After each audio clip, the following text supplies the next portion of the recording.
JDU प्रवक्ता अभिषेक झा जी से मेरा सवाल रहेगा।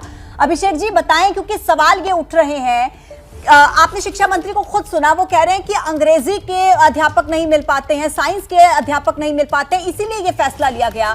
क्या इतने सालों में इतनी कमी रह गई, इतने भी काबिल नहीं कर पाए शिक्षकों को कि अपने ही शिक्षक अपने ही राज्य के छात्र पढ़ा पाए आगे? देखिए, दो मसले हैं। सबसे पहले मैं स्थिति ये स्पष्ट कर दूं कि आखिर ये संशोधन क्यों किया गया, सरकार की नीयत इसके पीछे क्या है।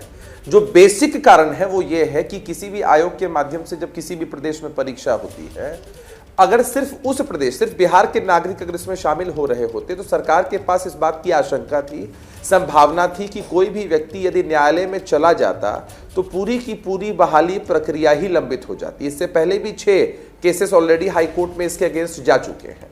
तो विभिन्न प्रदेशों का भी आप जिक्र अगर पूरे देश में करते हैं तो क्षेत्रवाद को बढ़ावा नहीं दिया जा सकता है और हर व्यक्ति को यह अधिकार होता है जो भारत का नागरिक हो, किसी भी प्रतियोगी परीक्षा में शामिल होकर अपनी मेधा और प्रतिभा को साबित करने का। तो ये एक प्रमुख कारण है। दूसरा, आप शिक्षा मंत्री जी के बयान पर ये जो चर्चा कर रही हैं उसके दो पहलू हैं।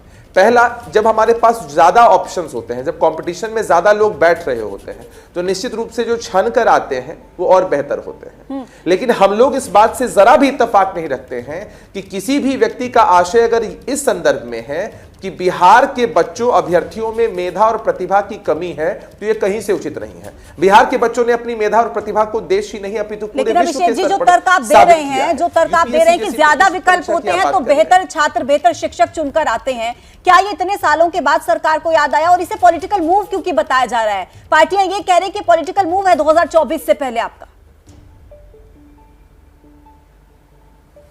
ये सब फालतू बातें हैं, उनकी तरफ से सेट किया गया पॉलिटिकल एजेंडा है। अभी आप एक बात को इमेजिन कर लीजिए कि अगर सिर्फ बिहार के नागरिकों को इसमें शामिल होने का अधिकार होता, कोई व्यक्ति न्यायालय चला जाता, यह पूरा मामला लंबित हो जाता, तो यही विपक्ष के लोग राजनीतिक गिद्धों की तरह फिर इस पर राजनीतिक रोटी सेक रहे होते और कह रहे होते कि बिहार की सरकार ने समय रहते नियमों में संशोधन नहीं किया, इस वजह से इतना विलंब हुआ, इतना समय लगा।